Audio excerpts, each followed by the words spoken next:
Hindi lamang kapayapaan at kaayusan ang natutugunan ng mga pulis. Minsan sila rin ang nagiging daan upang muling mabuhay ang pag-asa ng mga taong matagal nang naghihintay ng tulong.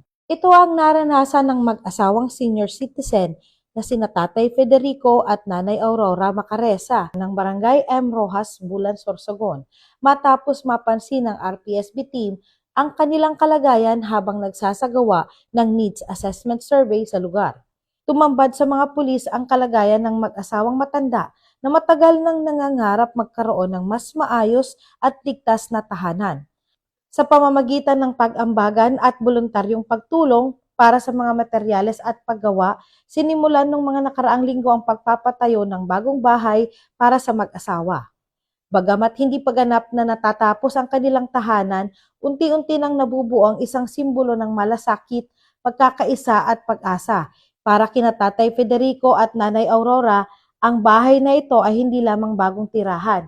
Isa itong paalala na sa panahon ng pangangailangan, may mga kamay na handang umalalay at may mga pusong handang makinig at kumilos. Mula dito sa Sorsogon Police Provincial Office, ako po si Police Staff Sergeant Angeli Bionson para sa Police News Network, Bagong PNP, para sa Bagong Pilipinas, serbisyong mabilis, tapat at nararamdaman.